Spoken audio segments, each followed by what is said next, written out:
From the opinion pages of the Wall Street Journal, this is Free Expression with Gerry Baker. Hello and welcome to Free Expression from the opinion page of the Wall Street Journal. I'm Gerry Baker, editor-at-large of the Journal. Thanks very much for listening. If you're not already subscribing, please do subscribe at Apple Podcasts, Spotify, or wherever you do your listening. This week, we're going to take a look at what's happening with the US economy. It's been a pretty interesting couple of weeks statistically. We've had, of course, the evidence from the jobs report a couple of weeks ago that the rate of jobs growth slowed very significantly over the spring and early summer. This, of course, led to an eruption from the White House and President Trump firing the head of the Bureau of Labor Statistics that's responsible for producing those data and appointing on an interim basis a Trump loyalist, I think it's fair to say, as someone to run that agency. Nonetheless, whatever you think about the data, and there are certainly some problems, these were very significant revisions, and we've seen a lot of revisions in the data in the last couple of years. There does seem to be some evidence that the US economy may be perhaps entering a rougher patch. We had negative growth in the first quarter. We had reasonably solid GDP growth in the second quarter, but there's been some evidence from consumer sentiment surveys, from some production surveys, and of course now from this jobs report that the economy may be slowing. Of course, the big question on everybody's mind is this perhaps somehow related to Donald Trump's tariffs, which he imposed starting earlier this year?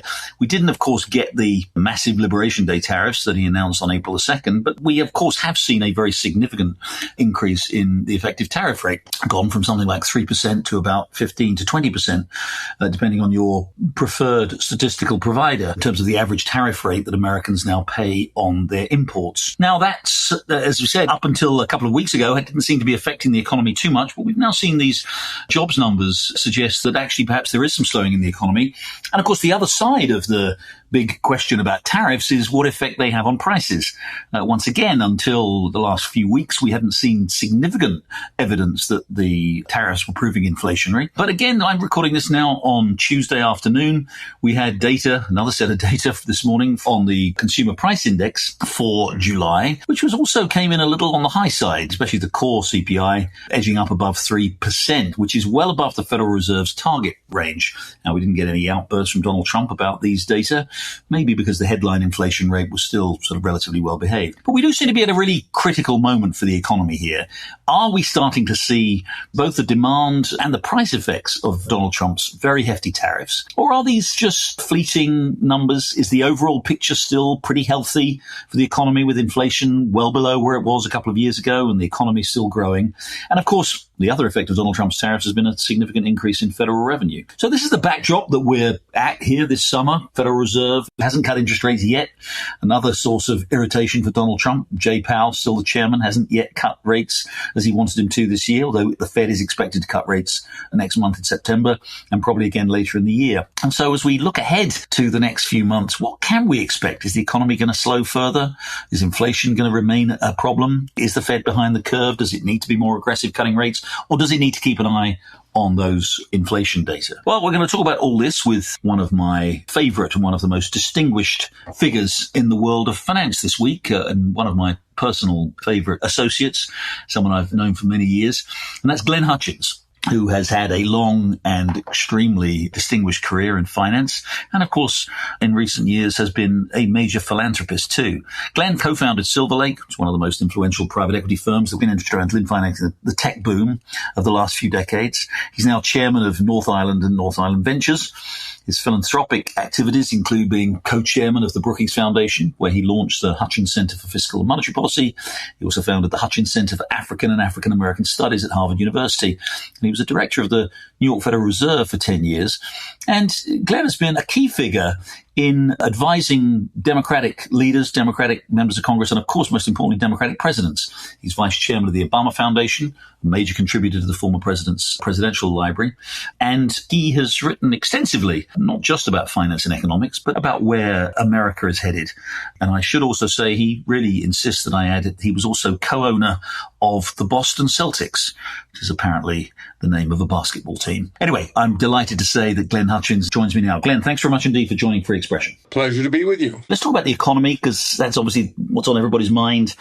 Where do you stand on where the US economy? We've obviously seen it's been a turbulent period, it's fair to say, with policy, with Donald Trump imposing these tariffs.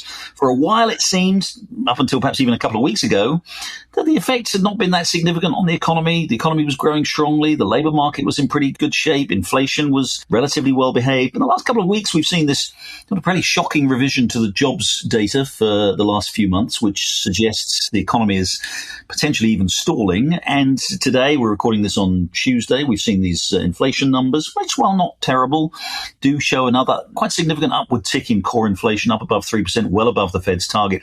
Where do you stand, Glenn, on this question? Is the economy basically able to sail along and absorb this tariff shock without causing too much trouble, or are we actually on the brink of something much worse, do you think? I come out sort of in the middle of that, which probably won't surprise you, Jerry. What we're doing is we're conducting a stress test in real life on the global economy by imposing these tariffs. And how that manifests itself in economic performance is yet to be seen.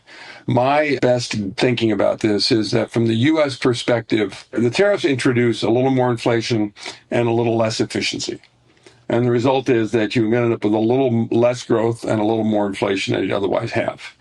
I guesstimate that inflation will be about half a point higher than we might have otherwise seen it, and economic growth will be half a point to a point lower. In the United States, probably more like half a point. For the world, probably a point lower, putting China from 5 to 4%, Europe into zero, Ireland into zero kind of territory, and the United States, something that looks more like 2% than 2.5%. And similarly, inflation that's a little bit higher. It's not a death blow to the economy by any means, but it introduces inefficiency, puts sand in the gears. Now, look, there's some positive things. I think there are better ways to get the outcomes that they're trying to get with the tariffs. But there's some positive things about the tariffs one has to acknowledge. One is you are generating revenue for the government. Not enough, anywhere near enough to offset the effects of making the tax cuts permanent, but you are generating revenue for the government. And you are, on the margin, encouraging some sort of manufacturing to come back to the United States. I happen to think that we should be focused not on things like aluminum and steel, but on things like artificial intelligence and biotechnologies. That's what we want to encourage to be done here, but that's a different matter. I want to talk to you about that in some detail, just on the macro story, just for a minute. So you sort of, the picture you paint is a little, sort of a mini stagflation, right? A little bit higher inflation than would have been the case without the tariffs, a little bit slower growth. What does that mean for monetary policy? What does the Fed do in those circumstances? Seeing the inflation rate still significantly above its 2% target, and yet we're seeing, as I said, the jobs growth stalling quite significantly. What does the Fed do in these circumstances? It puts the Fed in a quandary, I think, because until this point, when there was a lot of push for rate reductions, my view of that was the Fed's policy was not what economists call restrictive. It was not reducing economic growth significantly, and it was not increasing joblessness significantly. With the weakness in the jobs market now, you've got a different kind of picture that's being painted. And so I think we need to keep our eye on that. At this point, my guess would be that people at the Fed now will want their legacy to be that they got this inflation under control. And so unless the jobs market gets to the point where, in my personal view, unemployment moves well above, we're not long past where 4% is considered to be full employment. So I think you got to get well above 4% unemployment before the jobs picture looks like something they have to address. And with inflation running about half a point to 75 basis points above their range, I think they're going to remain vigilant on inflation. And, I would not expect to see jobs much more than a token interest rate decline of, say, 25 basis points in the first quarter. And I do think they're going to be walking a path between Scylla and Charybdis here of what you call stagflation, which is less efficient economy, which means a little bit more inflation and a little bit less employment, and that's just the hand they're dealt, and they're going to have to figure out how to manage that. You've been closely interested in monetary policy, Glenn, for a long time. You served on the board of the New York Fed. You founded the Hutchins Center for Monetary Policy at Brookings. I know how interested you are in it. As President Trump clearly crosses lines that we haven't seen crossed in a long time in terms of political criticism of the Fed and criticism of monetary policy. What's at stake here? Obviously, he said he's not going to fire Jay Powell, but it's pretty obvious that he's on the lookout for a candidate to replace him next spring that he thinks he's going to do his bidding, right? How much is the Fed's credibility on the line right now? I don't know if the Fed's credibility is on the line now. I mean, it'll be important to see who he puts in those roles going forward. But I would say there's a lot of good academic research and pragmatic evidence that independent monetary policy led by the Fed but practiced in recent decades in other countries in the world produces vastly better economic outcomes. Look, one of the roles of the Fed is to be beaten up by politicians. I mean, and people inside the Fed sort of understand that that's sort of the game. But the Fed largely becomes a punching bag, but then gets to go about their business. And I think that's largely what we've seen so far. Most of it seems to be more performative than substantive, but you're going to have a good look at the kind of people they put on the Fed board. Now, the thing to remember is I've often said that the survey on the Fed is like, the Supreme Court for economists. And you do get an independence and a lengthy term, 14 years as a governor, and I think it's 4 years as chairman, and you're independent. So once you're nominated, you have the capacity to act independently. And so I think that influence, as long as we get a serious economist who's respected in the profession and understands the importance of the role, I'm less concerned about the politics around the appointment. And the names that we've been hearing, again, we don't know, and the Wall Street Journal just reported just last week that the names that we had been hearing, Kevin Walsh, Kevin Hassett, the list may be much longer, including Jim Bullard, the former president of the St. Louis Fed, and others. Those names you're hearing, you talk about this, as you say, being a sort of Supreme Court for economists. Are they all in that category, you think, of people who, serious economists here at the top of their profession? I think that's right. I mean, I know some better than others, but they're all taken seriously in the economics profession. So I think that's a good thing. Let's talk about the broader changes that we've seen in economic policy over the first 6 months of the Trump administration. It's pretty clear, again, that whether people approve it or not, it's a very different approach. I mean, it's a very, what my colleague in the Wall Street Journal this week, Greg, it referred to as a kind of state capitalism approach. He's obviously imposing tariffs, which is, significant government intervention in the economy, but he's doing other things too, like striking these trade deals, or at least quasi-trade deals with countries, which involve some of these countries pledging significant investment in the United States. The latest one we just saw with NVIDIA and AMD promising to channel some of their revenue from their China sales to the US government.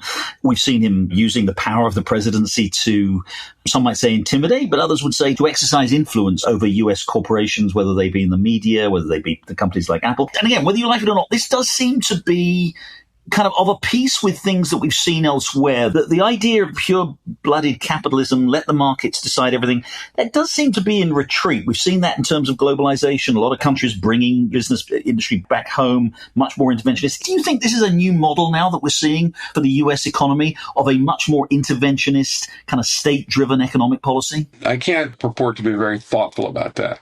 I would say that the globalization and technology over the last 30 years, I personally think it's been a lot more about technology than trade, have created the need for a fundamental different economic model in the world in which we're operating. In the United States, we're still, I think, by a pretty wide margin, the largest manufacturing country in the world on a per capita basis. I think that's right. Yeah. And we produce more than 2.5 times value-added manufacturing than we did 40 years ago. But we use 2/3 of people to do it.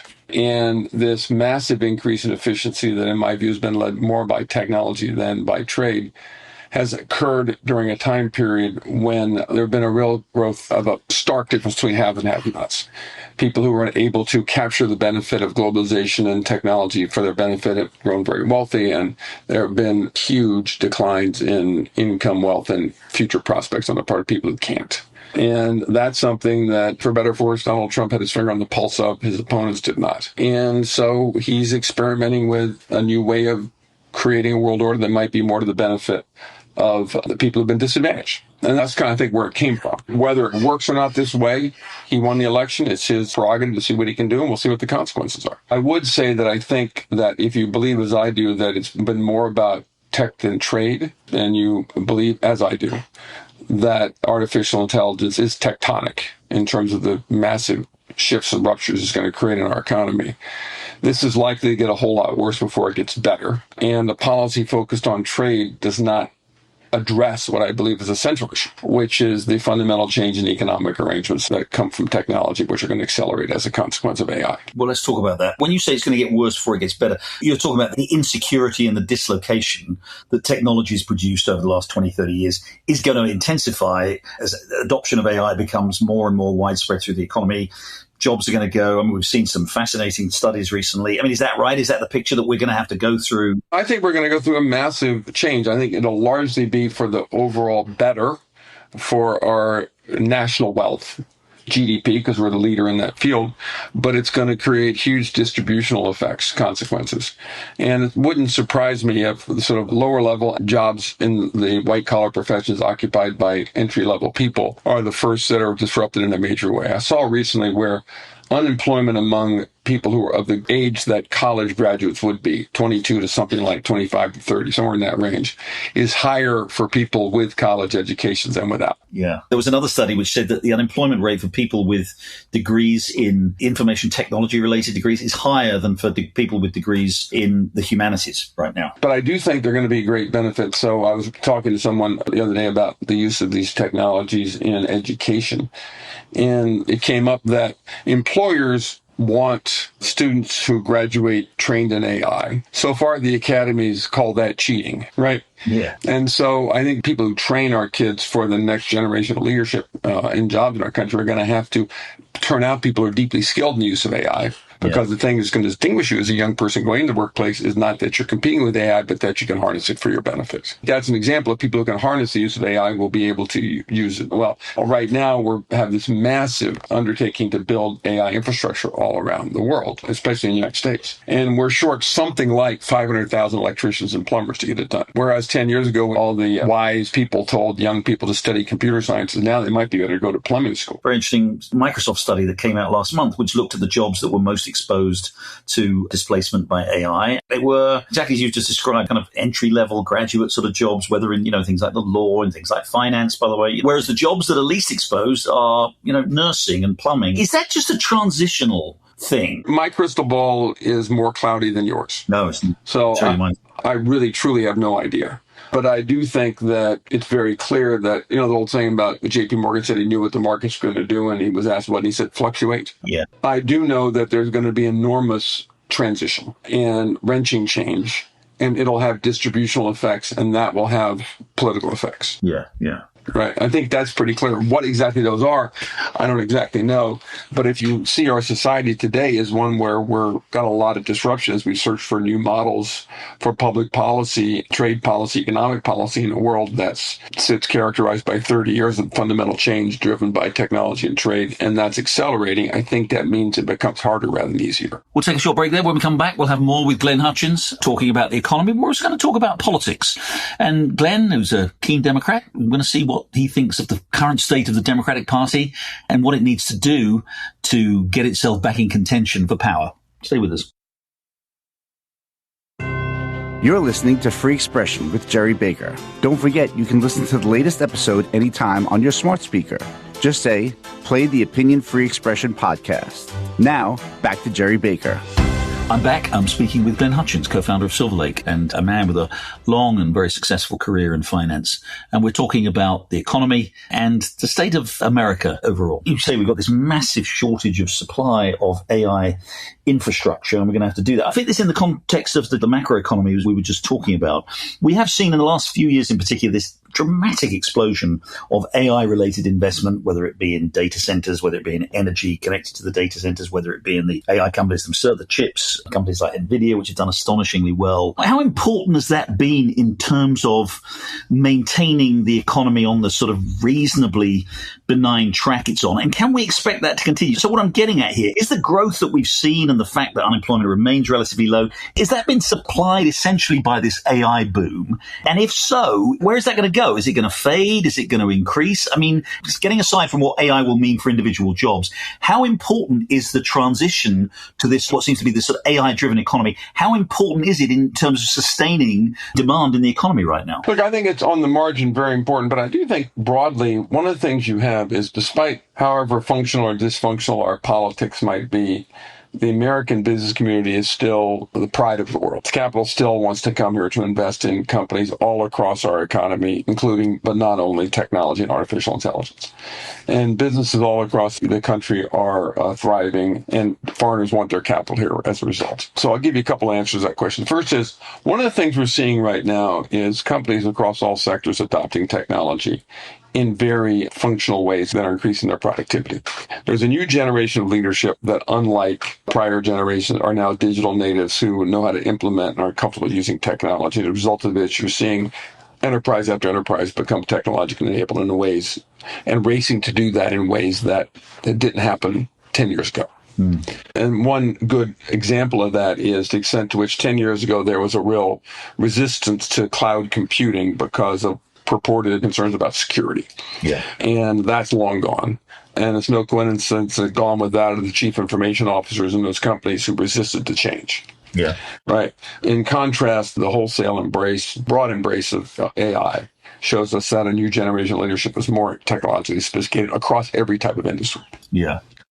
So I think that's one thing, and that's one of the things that's driving the growth. And one of the things I think investors should do is look at each sector of the economy and figure out what companies in that sector are the most successful and forward-looking in their use of technologies and invest in those, as opposed to the others are going to fall behind. That's kind of point one. Point two is that I do think that U.S. technology companies lead the world. The Mag 7, whatever we call them now, companies are valued like that because they have enormous growth prospects and they're cash flow generative and they're great businesses, and that's led the United States. I think that's terrific. And I do think that as AI leads the world, there's a really interesting chance, this is my third point, that could lead to a productivity boom that solves a lot of issues we have. I'm sure you've been reading a little bit about this, but as you recall, during my sabbatical from my business career, I served in the Clinton administration. We put in train a series of policies that led to a balanced budget in 1996.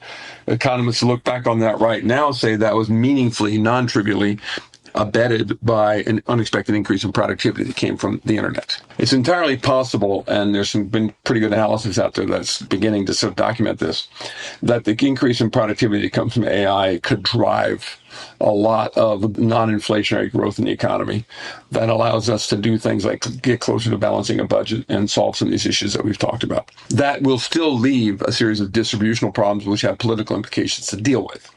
But I think that's out there. And so, but that's more of a longer term or medium term kind of consequence, not an immediate one. All right, let's move on to another topic, which I know you've been following very closely and interested in, which is cryptocurrency. You know, a lot of people are very skeptical about cryptocurrency. There are still some very prominent financial people who are still very skeptical about it. People like Jamie Dimon, whose name springs to mind, but others too.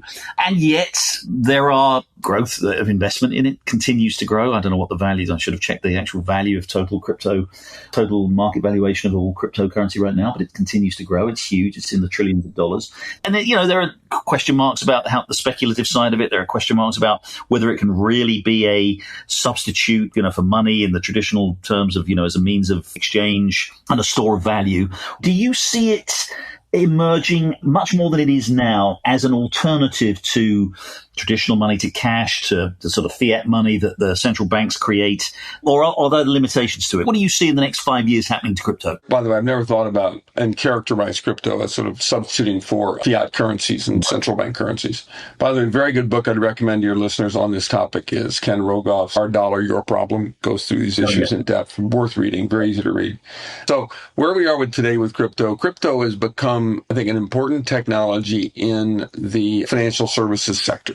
Its ramifications outside financial services have been less than expected, but its ramifications inside financial services have been pretty big. And what it is right now, economics textbook 101, money is a store of value, a means of exchange, and a unit of account. And right now, Bitcoin, there was roughly, I think, about $4 trillion in cryptocurrencies today, about $2 trillion of which market cap, and about $2 trillion of which is Bitcoin, rough numbers.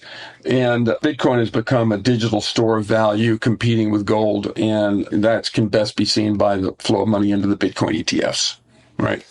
That's one. And it's a source of value for people who don't like the banking system. Bitcoin increased in value with the failure of Silicon Valley Bank. People took money out of banks and put it into Bitcoin. And people who live and work in economies where they don't trust their own currency or their own banking system, you know, Argentina type of places, right?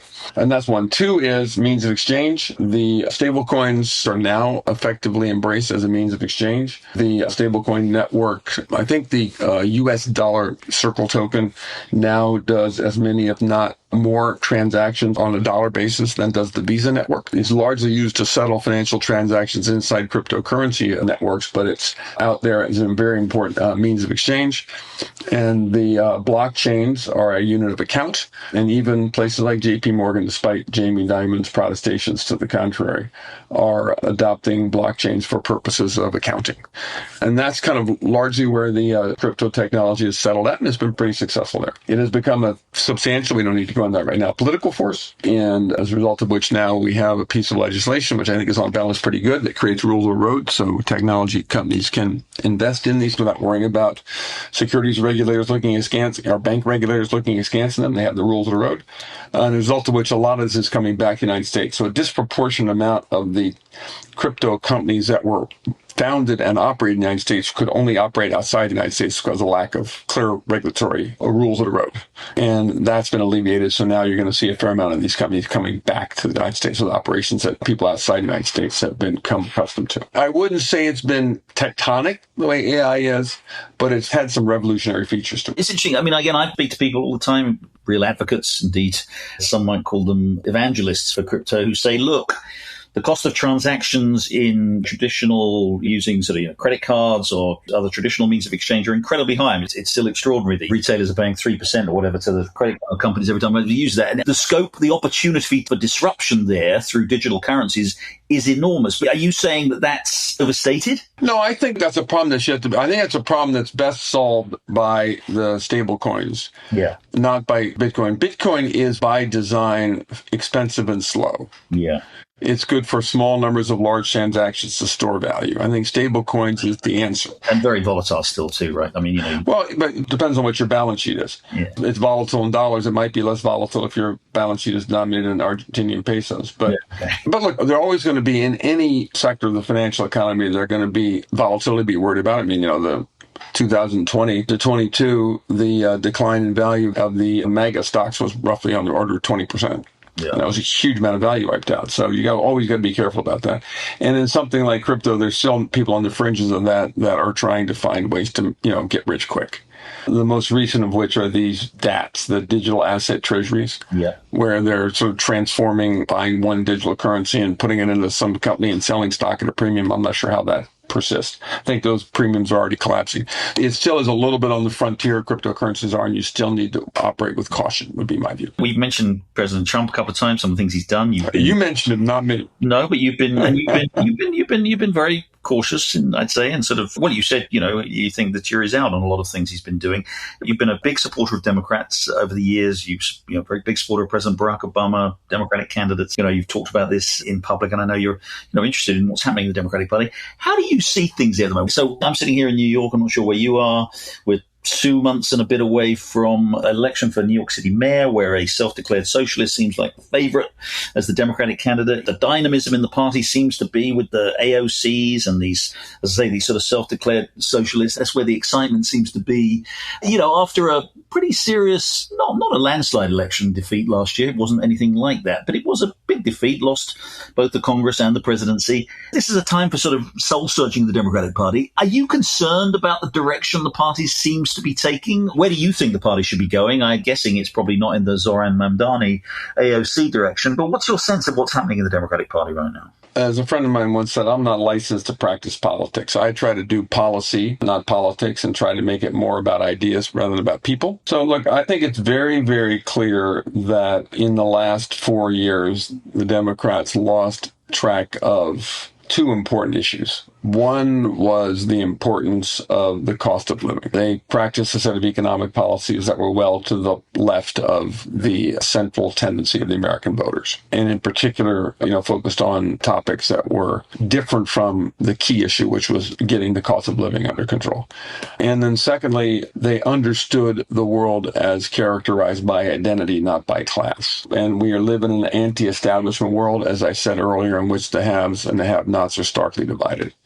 And the Democrats have to find a way to move away from identity politics toward an understanding of the country as characterized by stark differences in education and income. And I think the third thing is they need to appeal to communities that are lower education and lower income, in part in, the 7 to 10 states that are the swing states. And I think it's pretty clear that the policies advocated by the left wing of the Democratic Party loses in those elections, doesn't win. Okay, that is pretty clear. But it's early days, obviously, in overall terms. But the way the party's going right now, does it concern you? Or do you think, again, this is just, we're less than a year from the last election. We're still 3 years away from the next. Is this something that's going to have real debate in the next year or two about the direction? I think, people who are preaching to and motivating a narrowly defined base tell you nothing about national politics. Yeah. Full stop. That's pretty clear. Glenn Hutchins, now of North Island, formerly of Silver Lake and many other ventures in your life. Glenn Hutchins, thanks very much for joining Free Expression. My pleasure. Thank you for having me. Well, that's it for this week. Thanks very much indeed for joining Free Expression. Hope you'll join us again. We're going to take a little bit of a break over the next couple of weeks for the summer, but we'll be back again in September with another set of weekly interviews on the big topics that are on everybody's mind. So in the meantime, enjoy the rest of your summer. Hope you get a break, enjoy the weather, and look forward to speaking to you again in September.